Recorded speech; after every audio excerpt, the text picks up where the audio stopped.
Today is June 27th, 2017, and I am at Utah Valley University George Sutherland Archives in Orem, Utah, interviewing Linda Walton for the purposes of the Utah Women's Walk. Today we're going to be talking about Linda's life and her contributions to life in the state of Utah. So Linda, thank you for taking the time to be here this morning. My pleasure. So where were you born? I was born in Orange County, California. Okay, and the date, year? The date and year, April 30th, 55, so the same age as Disneyland. We both opened the same time. That's fabulous. And what brought you here to Utah? I had bad health in California, and so we found on vacation up here that my asthma went away, so we moved up here. Wow. And your parents left everything? Family and 3 businesses, 2 houses. They were very wealthy and came up here and frankly didn't do very well here because Utah is very different than California. Yes, wow. That's yeah. What? Tell me a little bit about your family life, your parents. Do you have siblings? I had siblings. I had 3 brothers that were all born before me, but they all died at birth. And so I had no siblings that were alive as I was growing up. And my parents, my mom was a registered nurse. My father was a painting contractor. And they also owned antique stores. Oh, wow. So it was very interesting. I was able to travel to all of the states in the Union during my childhood because we would be out scrounging for antiques. Wow. It was great. Wow. So no other siblings? No other siblings, just yeah. you. Hmm? Wow. So when you came up here, where did you go to school? Went to Edgemont Elementary. Okay. In California, I'd gone to a private school, Orangewood Elementary. And so I went through Edgemont. We lived in North Provo. And then they gave us an option to go to Provo or Orem School, so I went to Orem Junior High and then Orem High. Okay. And then Utah State. You went up to Utah State. Yeah. Tell me a little bit about your experiences up at Utah State. What took you up there?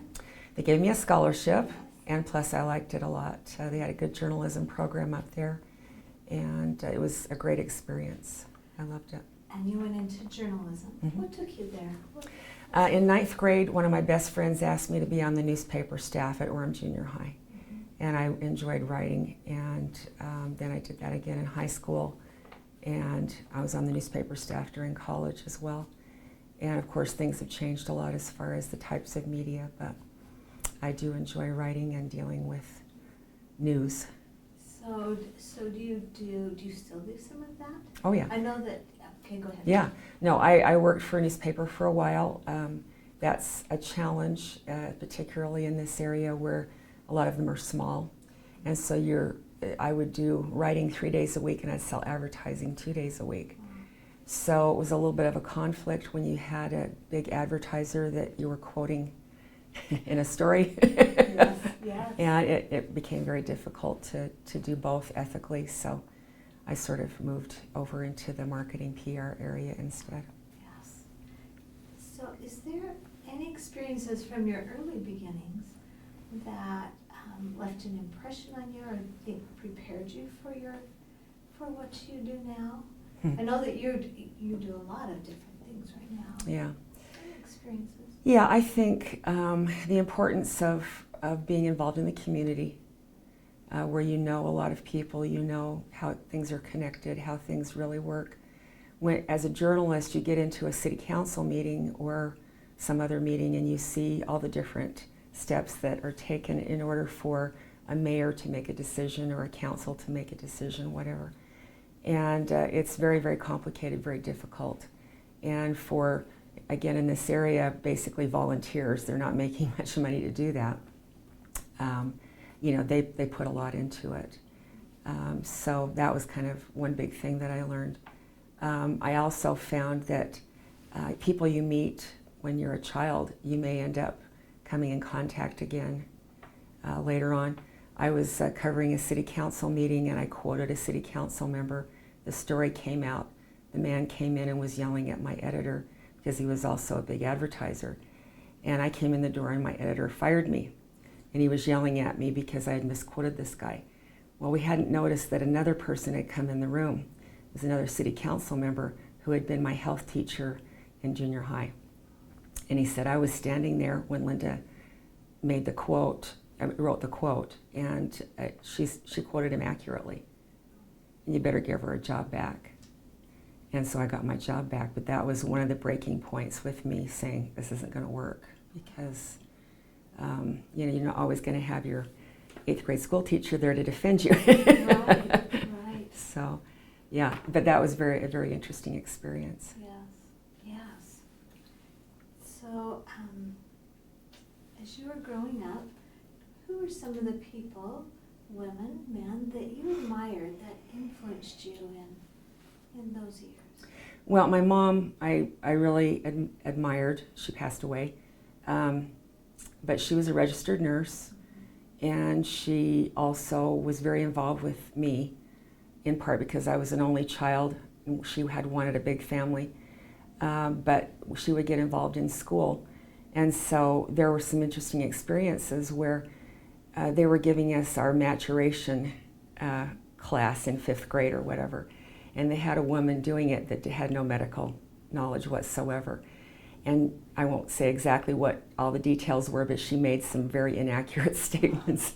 And my mother had a cow all over this woman. And then she took her down to the principal's office and said, no, this isn't going to happen anymore. We're going to have LPNs or somebody that's qualified to do these classes.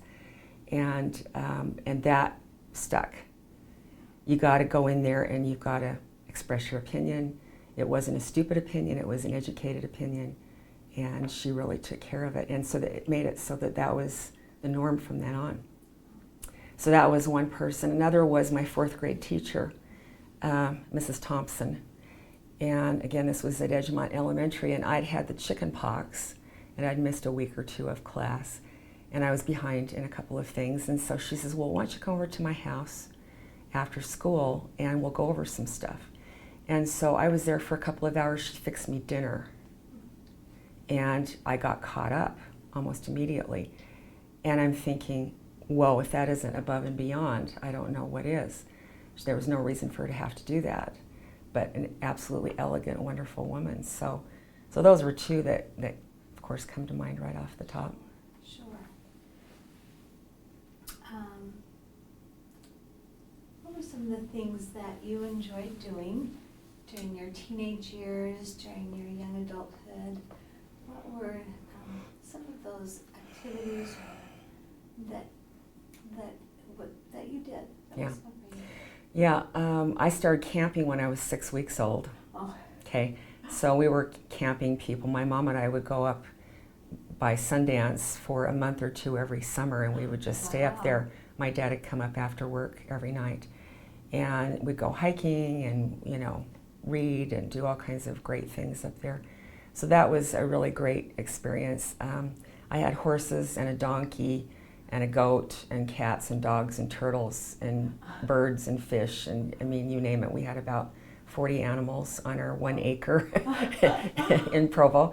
And I love horses, and I was able to have a lot of great experiences going horseback riding with friends, which sounds ridiculous now probably. But it was great. Then we'd go up in the mountains or go to arenas and practice doing different things. A lot of music. I played classic guitar, and I was in a lot of choirs. I'm a second soprano. Not that great, but it was good enough to where I wasn't embarrassing people. Wasn't a soloist, that's for sure. But I really loved the whole musical thing, and did a lot of reading back when books were around. And then, of course, I worked in my mom's businesses in California with the antiques. And then when we came up here, my dad opened a paint store, and so I worked there from about age 10 up, and on the weekends or after school, whatever. And so I was always really busy as a kid with a lot of different options. Have lemonade stands, I was kind of entrepreneurial, I guess. From day one. I think it was just because of my parents being that way. Yeah. So when you got up to Utah State, did you stay in a lot of these things? Or?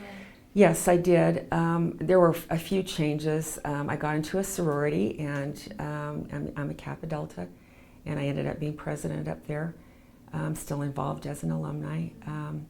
But I was involved in some service organizations where we just go out and do whatever was needed. I, of course, was still in the newspaper staff and that kind of thing. So we did a lot of hiking. It's very big up at Utah State, up in Cache County. And of course, the canyons are beautiful. Go up to Bear Lake and float around or whatever. So we were just up there again this weekend. Can't get away from it. It is beautiful. It is gorgeous. Yeah. Yes. Yeah, it really is. So those things that started in your youth and even as a child, you just... Well, and I think that helped me pick my husband. Okay. You know, because he likes the out of doors. And we love music. We love the ballet. He had never been to the ballet before, and so I took him up to Ballet West, and now we've been going for 45 years. Wow. We've had season tickets for 45 years. So we really, really like that. We enjoy the symphony. There's a lot of different... We're very fortunate in Utah to have a lot of good arts activities. Yes.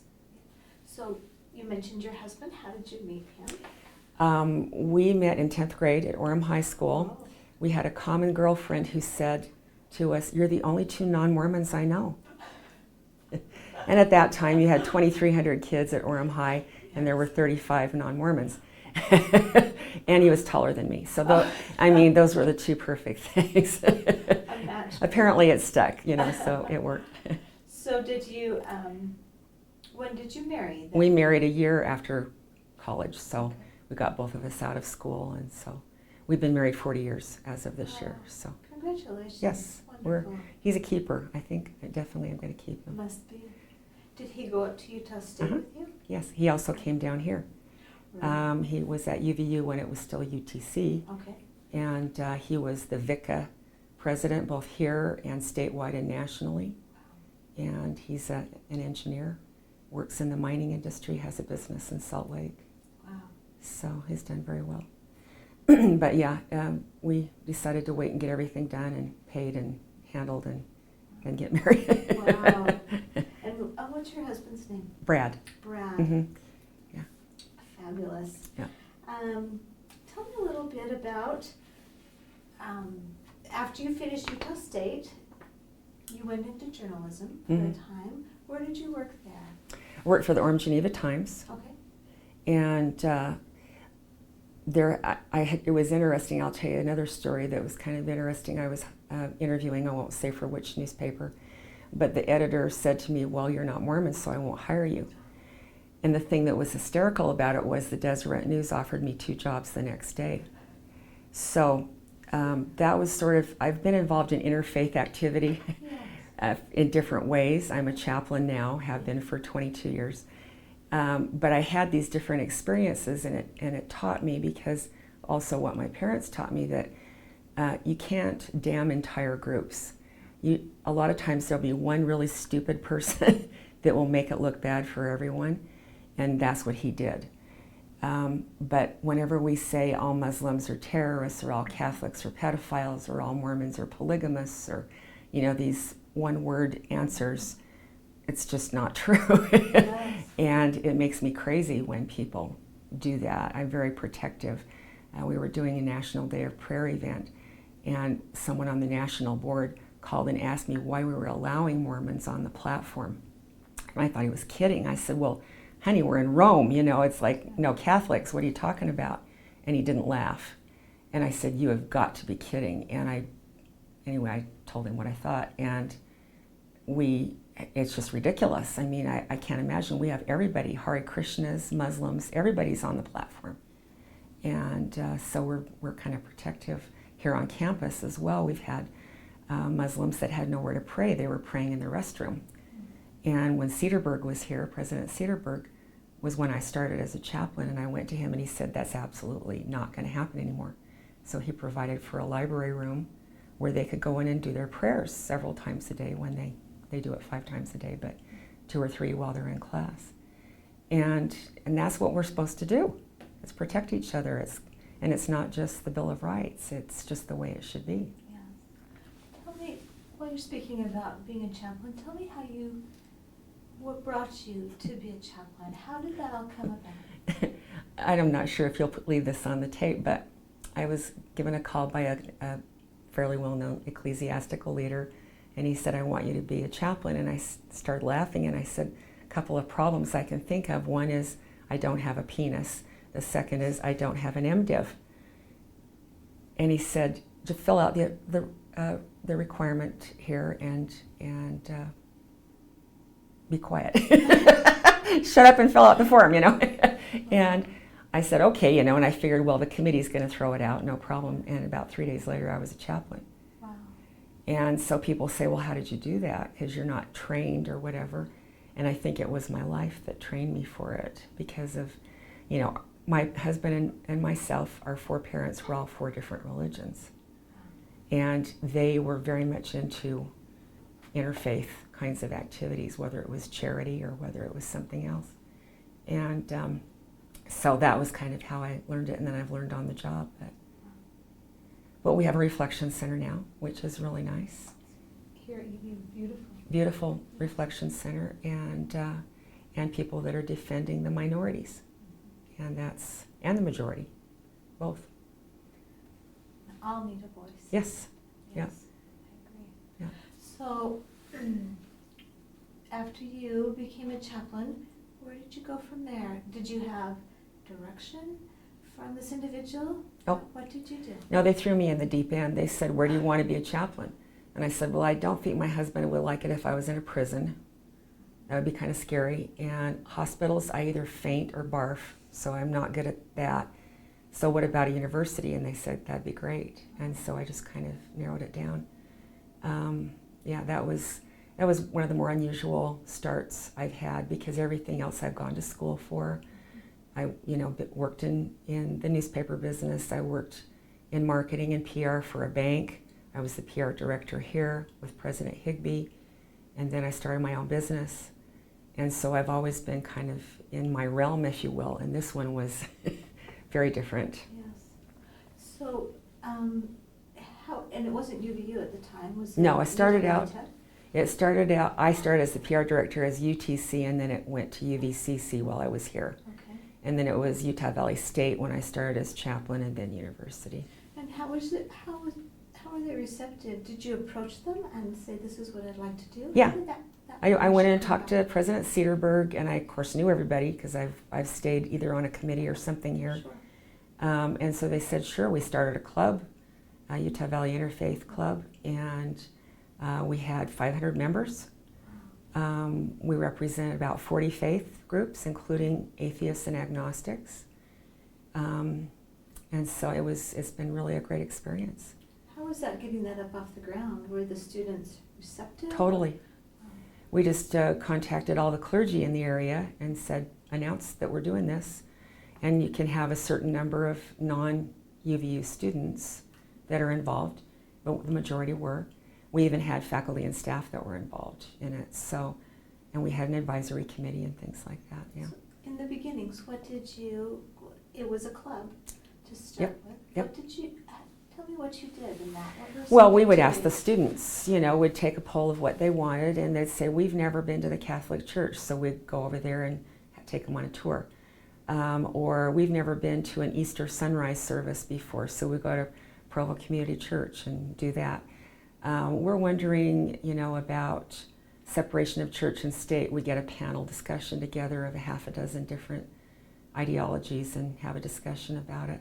So it was just whatever it was a buffet. Yes. It was definitely a buffet. Met the needs of the students, Mm-hmm. it sounded like. Tried to, yes. So tell me the evolution of how it's changed and come about to where you are today. Well, it's made a number of changes. They canceled the club. Yes, I read about that. And they said it was because it was a duplicate, which it isn't. There is not another club. So there has been some kind of political thing going on. I probably know about it, but I won't talk about it. And, I'm not going to worry about it. It'll work out. One thing that is an alternative is that we are again talking with the clergy and saying, you have students that want to do this, right? And they say, yeah, they're dying here. They want to get this going. And so we may start it from the outside in. And we'll just see how it works. I don't have an agenda, and I'm too tired to get angry. So it'll work out the way it's supposed to. So tell me about the Utah Valley Interfaith Association. That's separate from Separate. the club here. That's the adult version, if Okay. you will, the graduate version. That would include any faith group that's in the valley, and they are invited whether they come or not. There are some that choose not to. But again, we have 45 faiths in the area that we're aware of. And so we have approximately monthly meetings. We do National Day of Prayer. We usually do some kind of a charity thing around the holidays. We actually encourage charity on a monthly basis so that every congregation would do a charity activity. And we also are involved in disaster services, which sounds weird, but you figure, if you look at the LDS grid system, we got 3,500 wards of 450 people in the valley. So that's about as perfect as you can get as far as organizing, and there's a building. There may be 4 or 5 wards in a stake center, but whatever. It works really well. And then we've got the other 39 religions that probably have a building also. And so what we do is 2 times a year we work with clergy on how to triage mental health situations. So if there's a shooting on campus here, you've got 35 counselors on campus. Some of them are going to be involved in the problem as well. All of a sudden we could deploy all of the clergy if we needed to. And they're going to have enough information of how to triage to find out if someone is really traumatized and they need to go to a psychiatrist or whatever, as opposed to just talking it out. Then also they could use that in their own congregation. When you have the LDS bishops, for instance, they're not trained. So they spend 75% of their time counseling. That's a problem. So we're hoping that these will help the internal situation as well as external. And then we could also open up buildings in case there was an earthquake or some other big catastrophe. And we would have a really well-organized situation. We're working with the Red Cross. We're working with police, fire, paramedics.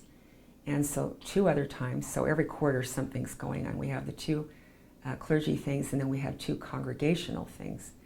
And we actually have drills during worship services. So we hand them a sheet of paper. It's bilingual. It says, what happens if there's a fire? Go out the nearest exit. Grab a kid on the way.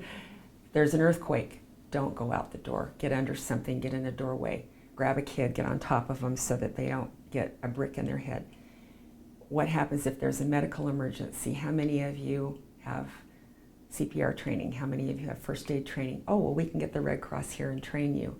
So you have 24 people that can do whatever till the paramedics get there. Then the final one is, what if there's a gun? And of course there's usually a philosophical thing there. Their ushers may have AR-15s. They can choose that. if that's their thing. If they're pacifists, then they do the same thing as if they're in an earthquake. Get a kid under you and get under the pew. And then somebody's calling 911 and they know the address of the building, which most people don't. So that's what we're working on with that group. So we have charity, we have the disaster stuff, and then there's kind of a therapy thing where all the clergy can get together and vent, because it's tough to listen to everybody's problem in your congregation and then cope with all your own stuff, and then for the most part have a job also. And so we try to keep them from going nuts. That's a clinical term. So the Utah Valley Interfaith Association, was that a startup from you, or did you come into it? I came into it, yeah. Okay. Yeah, no, it was started, was much smaller, and we've kind of evolved as obviously the population. We're supposed to double our population in the next 15 to 20 years. So one would think in Salt Lake they have about 65 faith groups. Probably some of those, like the Muslims, for instance, are going to be down here building their sanctuary, and that's going to be, a very different thing for a lot of people to cope with, Yes. So the Food and Care Coalition, is that the service-based part of the of the Interfaith Association, or is that something? It's part of it. Yeah, we work with actually United Way so that it has all of the different options. So if you get the 211 app on your phone, which we're encouraging all clergy to do, it goes through by category if you need food, housing, clothing, medical, whatever it is. And then they can refer people as a clergy person to a certain charity or whatever to get people help. They may also do things themselves. They may have a fund to help people with their rent or something. But there are others that do that as well. So it gives them a broader perspective. So with the Food and Care Coalition, that was something that was started about 40 years ago. We kind of helped to start it as one of the congregations in Provo. I attend a church down in that area. And we were handing out sack lunches on Saturdays and Sundays to people that were in need. And then eventually it got its own building, and then another building, and then finally it's in, actually a third building, and now they're in their final, for now, building anyway, that serves 3 meals a day, 7 days a week. It has some housing it's not just like a shelter, but you have to qualify. You're in there for 30 days. It's called transitional housing, and then they get you into an apartment. So they get you a job, you work for 30 days, you get enough money to get an apartment. So it fixes the problem as much as possible, and it's not just a shelter. So yeah, we still serve down there on the third Sunday of the month. We have about 40 people that come and help. We serve food, hand out sack lunches for the evening meal, and visit with all these really neat people. Because a lot of people think they're the scary 30-year-old druggies with tattoos. Actually, there's about 3 guys that would fit in that category. The rest of them are families, elderly people, people in church clothing that don't look homeless, but they're living in their car. And we are working with the school districts. They do a census every year, and they found that there are 5,000 school-aged children in Utah Valley that are homeless. And of course, everyone's in denial about that. That's not counting their younger siblings or their parents. But they're possibly living with a relative if they're lucky. Otherwise, they're in their car or a tent or somewhere outdoors. So we're trying to fix that also. We would like to get 3 shelters in the area. So the groups are working on getting that going too. Wow. So do you serve what's your role in this organization beyond the serving? It sounds like. I was on the board, and now I'm just a volunteer. Okay. I just try to raise money for them, help them with food, take over extra clothing and stuff to hand out, whatever they end up needing. It changes. Yes. And the same with the other charities. We encourage all of the different congregations to have a charity. So whether it's their scout group or their women's group or their just a Easter canned food drive, whatever they come up with, it's all helpful. Yes, yes. And it's got to be more than twice a year. Easter, Christmas, people are hungry on April 30th, Yes, They are. They So, are. yeah.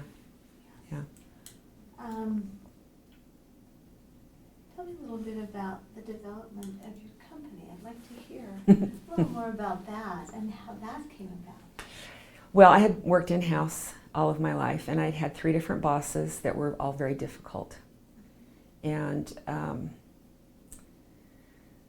I won't go into details. So they were either asking me to do unethical things or doing unethical things themselves that I would have to cover up theoretically or whatever. And I just don't do that. I don't have time. I'm not smart enough to be a liar because I'd get it wrong. Plus, it's not right. So I thought, well, I'm going to go ahead and start my business. I have kind of that entrepreneurial background with my parents that way. And so I started looking around, and there were no PR firms or ad agencies that serviced the whole county. There were 1 or 2 that were in Provo, and then most of them were in the Salt Lake area, and not very many there either. So we started the Walton Group. That was about 35 years ago. Wow. So not long after you're done with school. Well, I went to school, and I worked 2 years at the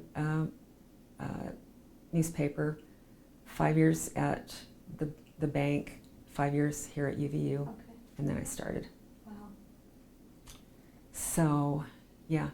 And we're in Provo. We do just about anything. We have, graphics, we have PR, we have marketing. It's been interesting because in public relations, people assume that I lie. Basically, I'm a prostitute. That was the word that that's been used about me more often than not. And I'm really not. So we thought, well, we'll do marketing also. Maybe that'll solve the problem or whatever. Because people think marketing's different for some reason, but we do kind of the same thing. It's just one's advertising, one's doing news releases and things. And so anyway, it was frustrating because a lot of times it'd be the media that would say that about us, that we were doing news releases that had too many adjectives or too many lies or whatever.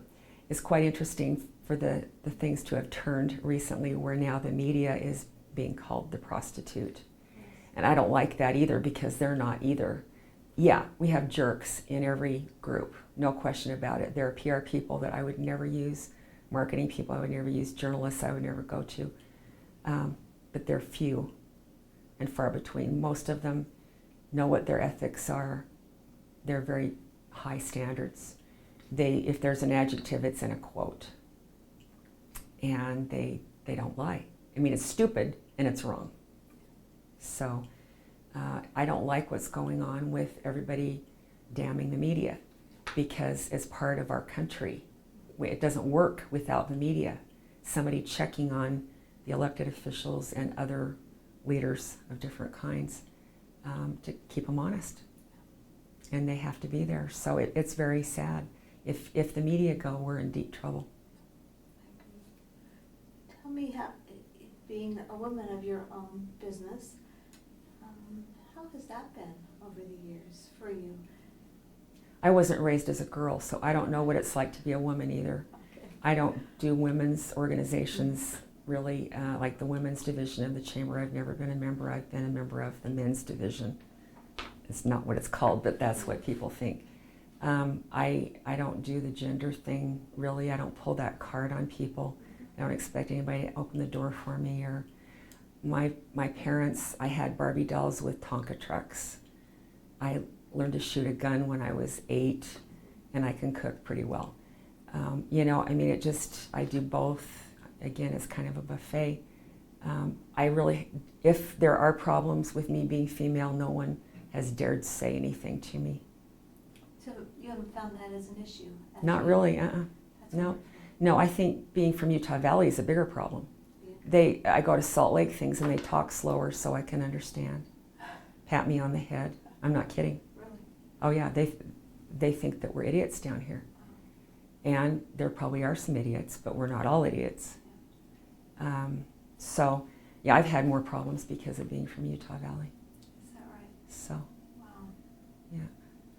You have been very successful, though, in the business realm. I'm still in business. I wouldn't say that I'm going to be a millionaire anytime soon. You're still in business after But I'm still in 35 business years. after 35 years. Made payroll every 2 weeks and That's good. paid the rent. I own the building now, but yeah. Anyway. That's a success. Yeah. That's a success. Yeah. You use the phrase "from tolerance to love." I Oh, was yeah. attracted to that. Yeah. How did you come to that? And tell me about that. Well, I think you should tolerate Brussels sprouts, not people. I think tolerating isn't a good thing. It'd be better to hate them. So if you don't like a person because they're dishonest or because they said something mean to your kid or whatever, okay, don't like them. But don't be in the middle. And I think tolerance is for, again, taking your medicine. You have to tolerate that. But I think people, you need to either not like them or love them. And it's better just to love them. There are some people that you shouldn't like. Evil people that are doing bad things to other people, for instance. But otherwise, even then, you don't know their background. You don't know what they've been through. Judging people is really stupid because I'm not that bright. I can't read their mind. And so give them the benefit until they really prove otherwise. So that's where it came from tolerance to love. With the interfaith thing, a lot of people, again, use the generalizations, and they think all Muslims are terrorists. Well, you meet the Muslims here on campus, and they're the nicest people on the planet. They'll give you anything you need. And whenever there's a problem, I'm on the phone with them saying, "Are you guys okay?" And they appreciate the phone call because they're not getting a lot of warm fuzzies from anybody. So we need to get to know people and realize they're the same as everybody else, in some cases better. And we need to watch out for each other. And that's where the love thing comes in. I don't know, I feel like we judge people way too much, and we either don't know them, or it's really none of our business, or it's not our position to judge them. So, because I certainly have done stupid things or wrong things throughout my life, and people have still loved me, so you need to be reciprocal. Yes. It's certainly something that's needed. Yeah, I think, again, back to the race thing also. I was on Facebook, and a girl that I knew in elementary school wanted to be my friend, and so I went in and was looking at her pictures, and I just stood there with my mouth open, and I called another friend who was the same age. We all went to Edgemont Elementary, and I said, "Did you know that Sue was Hispanic?" to my other friend. And she said, "You mean Sue Peritas?" "Oh, Peritas. Oh, yeah, I guess that is Hispanic name, isn't it?" We didn't get that. It didn't matter. It was not an issue. It didn't occur to me until 40 years later or whatever. It was not an issue. And we've made those kinds of things an issue, and that's wrong. She's an absolutely wonderful person. She will always be my friend, even though we haven't seen each other for a long time. I just don't get why people throw the baby out with the bathwater.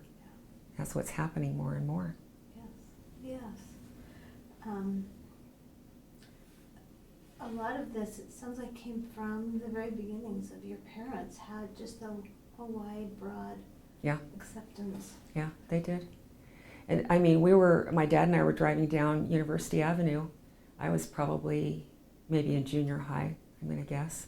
And there was a black kid walking down the sidewalk. And my dad pulls the truck over, gets out, hands him his business card, and he says, "If you ever have a problem, I want you to call me." Because there were no blacks in the area, really. This kid had come, he was probably from Africa coming to BYU. And the kid goes, "Really?" And they stayed in touch, and my dad offered him work if he needed it or whatever. But that was the kind of parents they were. They were charitable. They took care of whoever needed help. It didn't matter. And I don't know, it was just a different kind of upbringing than a lot of my friends. I saw things that their parents told them, and I was horrified. And so I'm glad I got mine. Yeah. It laid the foundation for where you are today. In that, yeah, I think so. Hopefully I pass it on. Yeah. We adopted a son, and that was interesting because his parents had been abusive and everything, and they gave him, some money and said hit the road, and he was 15. And I said, "No, you're coming home." And we thought that they'd settled down. They were having a bad week. He's given us 3 granddaughters. Wow. So is he, tell me, any other children? Nope. Just him? Yeah, we had decided not to have kids. And so, yeah, that was interesting to all of a sudden have a family. Yeah. It was wonderful. Was it? Really didn't have any bad experiences. We switched high schools to get him away from some bad influences, and he came here to UVU, and he's a police officer. And 3 a detective, and 3 granddaughters. His wife is also a police officer. Wow. So it's interesting. I feel very safe in our family. All the weapons concealed and otherwise. Surrounded by that protection. Yes. So they must live fairly close. Yes. That's Yeah. nice. Yeah. That's tremendous. Are there any like words of wisdom or maxims that you've lived your life by? Well, of course, there are religious documents that I value very much. I don't get really specific because of being a chaplain. I'm not proselytizing for any one group. And it's interesting because I've done a number of sermons on the Golden Rule. And if you go to, there's about 4,300 religions on the planet, give or take. And so there's probably not different scriptures for each one, but there are a lot of different scriptures. The Golden Rule, do unto others as you would have them do unto you, is in every single one. And I think that's probably the foundation for what I believe. And I think it goes along with the interfaith thing beautifully. Tolerance to love fits in perfectly with that. Good business, ethical business. Why would I do something bad PR-wise for somebody if I, wouldn't want that done to me? I wouldn't lie to the media. I don't want them to lie to me. That's the way the whole thing is. If we would think like that more, I think there would be a lot less of the stuff we see on TV at night. All the evil, mean, terrible things and they're hurting innocent people. I guess it's one thing if you want to have a soldier go after a soldier, but not a soldier go after civilians. I don't get that. I don't like soldiers going against soldiers either, but at least there's some rules. They have their own guns, they have their own tanks, whatever. Civilians don't have those things. So that's kind of my philosophy, I guess. But I think the do unto others as you would have them do unto you is the most important. And it's really the foundation for every other rule. So if you believe in giving money, whether it's tithing or whatever it is, if you believe in going to church on a certain day, then again, you're going there to serve people. You're going there to encourage people.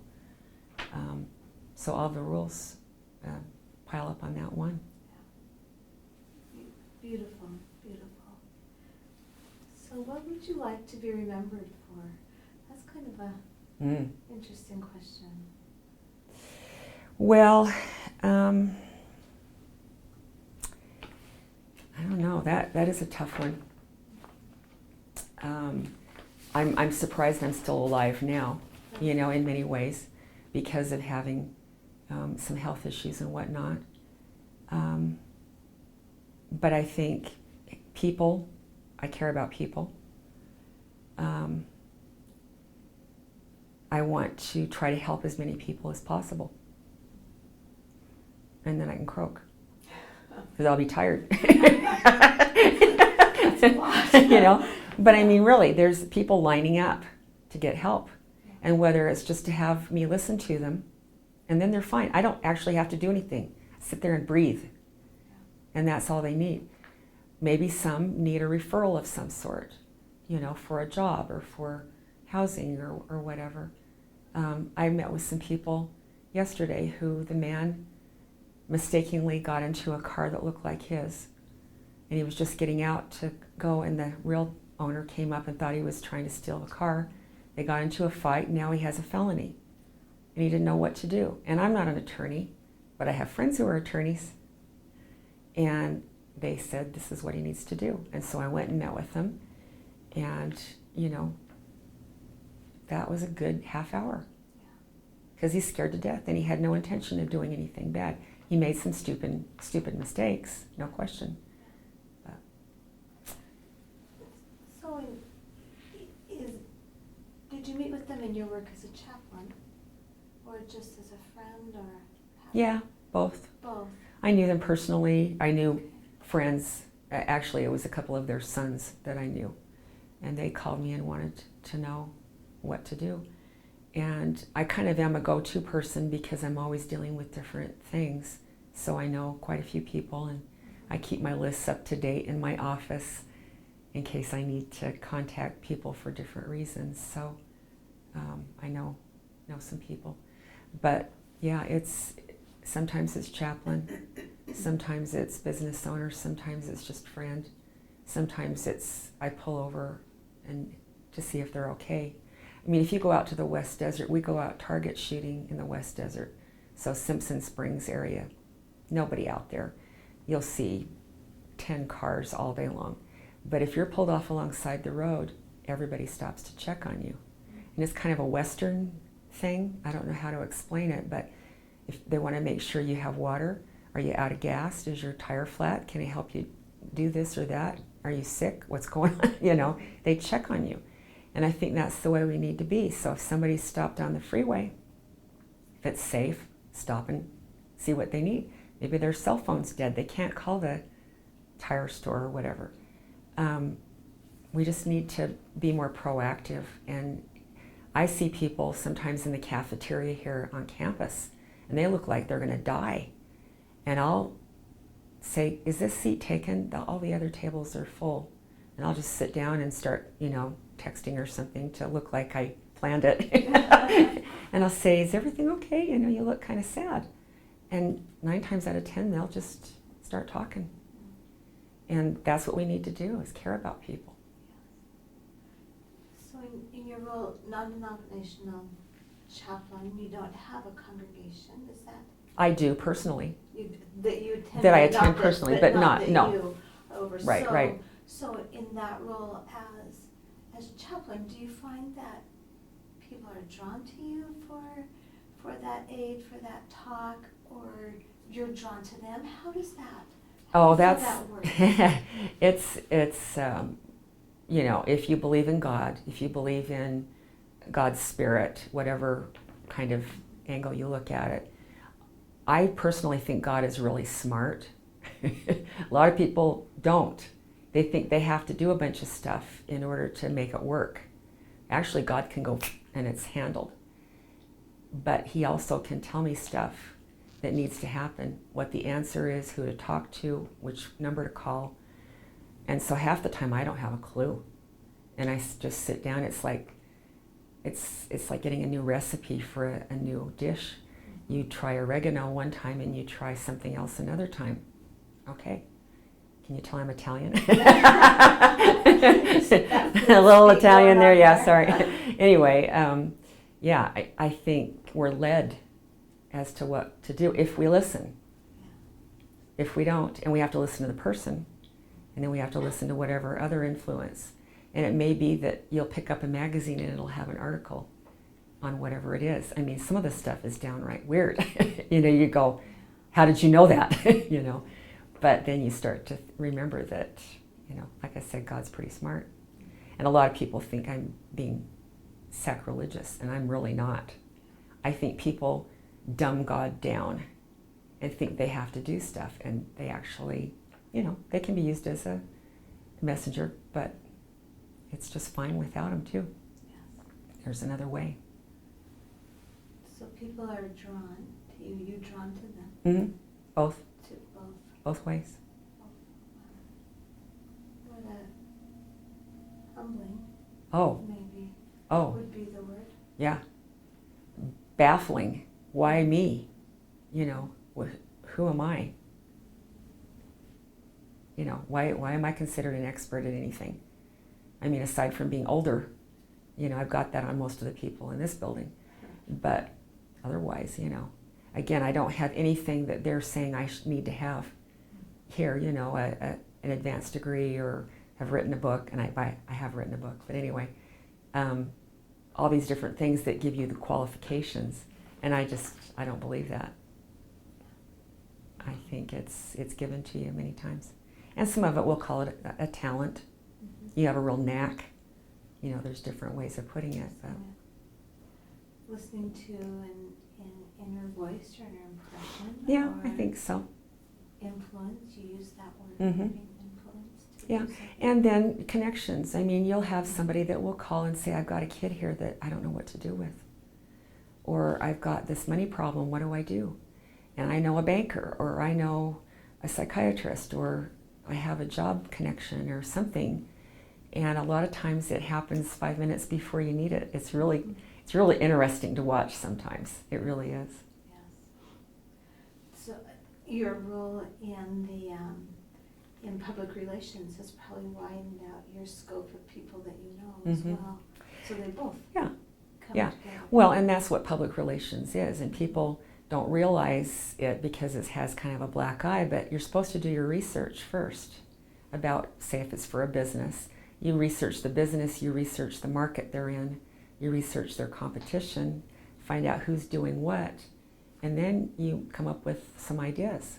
But you've got to have that information instead of just saying, well, I'm going to put billboards up and that'll solve all my problems.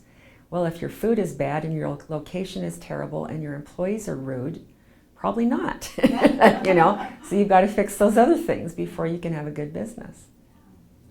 Those same principles apply as chaplain. You do your research and then you wait to see how that will be used. I listen. I like to listen more than talk. And sometimes they just need to have somebody listen. That's key. What advice do you have? Since you said I really don't consider that gender role, but tell me what advice you might have just for people in general.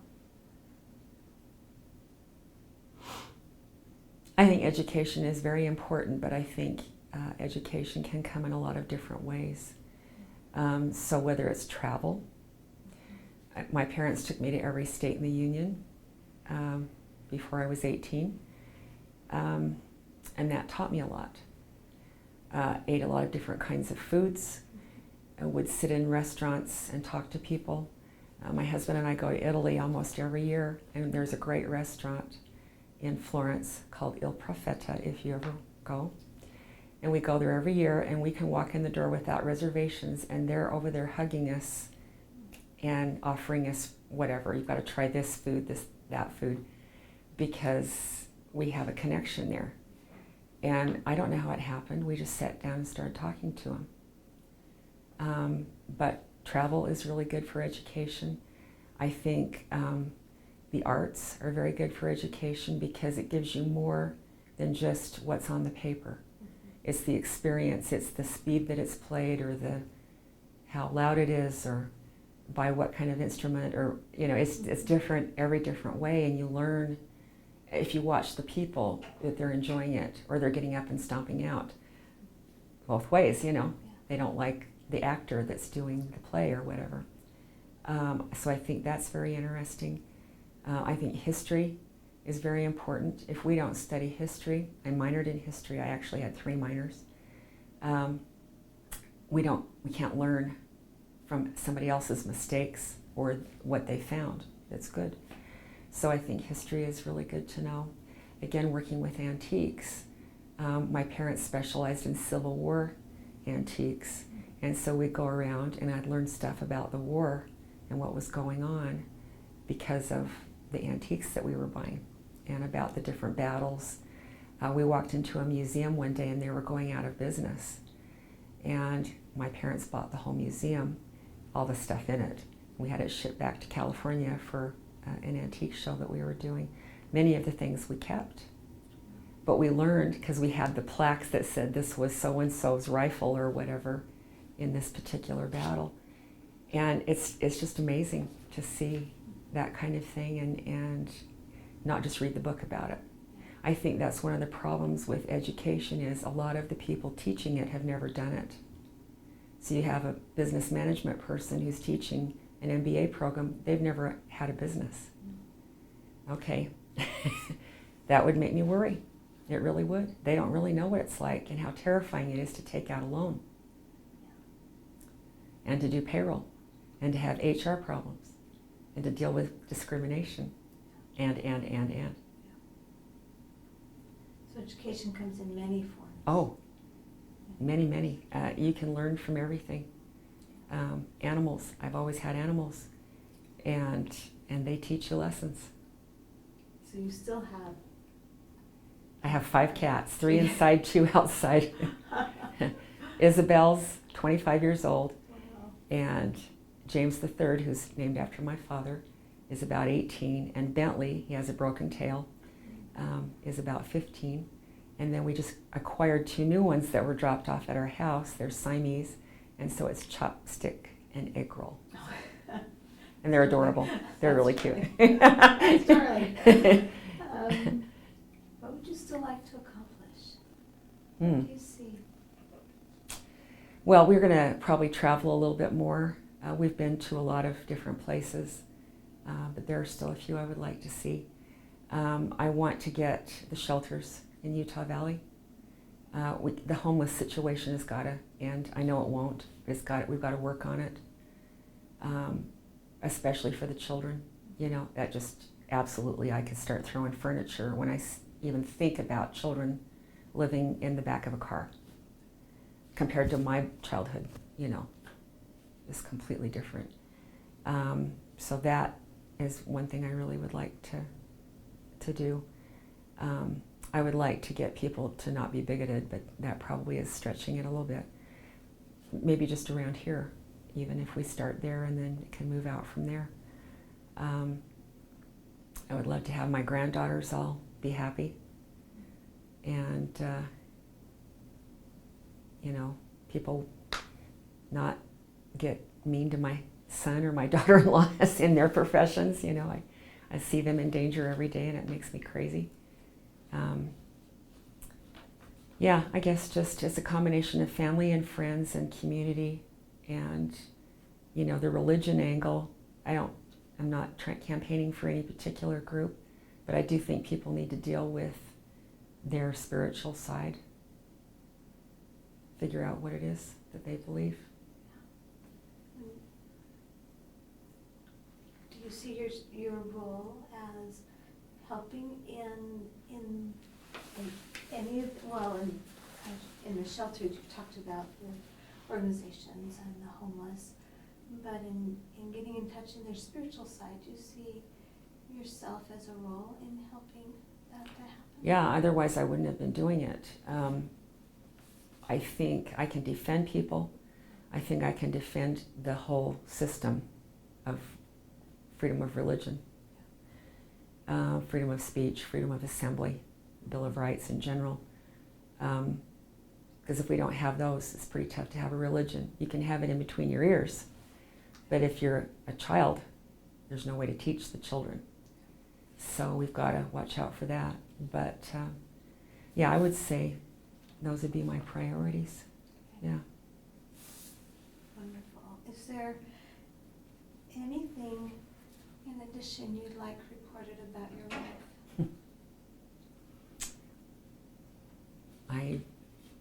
I'm really surprised that I'm in this situation. Number one, I don't consider myself dazzling or whatever, a movie star, etc. So I don't really know what to say that way. But I think everybody has to basically do PR on themselves. So they need to do the research, find out what they care about, and what the need is in the area, and then figure out how they can do it. And then tweak it every 18 months. Because things are changing so quickly with the types of communication, the types of problems, the number of people we're going to have in the area, the diversity is going to be very, very different for people. And then just keep doing it over and over. Yes. Find a new thing every 18 months. Or what you're doing a little bit differently, probably. But yeah, there's a lot of need. I really think charity solves a lot of things. It isn't just that it feeds people, but it brings people together. I mean, we have a very interesting group that comes to the Food and Care Coalition. It's members from my personal congregation. It's students that are coming. We have some kids from Heritage School that come. And then we have other people that just have found out about it and come. And it is wonderful. You have to be there to experience it. Very diverse group, all different ages, and the patrons get along really well with us. And you'll have people come up, and I have this one guy that he walks in the door and grabs me and we start waltzing around the room. And they're family. It's just a big family. And yeah, there's some interesting people, and there's some dangerous people, and there's some bad people. Okay, there are in my family too. You know, it's just the way it is. So, you know, you just move on. But I think that is really an important thing to keep in mind. Find your charity. maybe animals, maybe people, maybe old people, young people, teaching people how to read, whatever it is. Yeah. There are needs all around us. Oh, plenty of needs.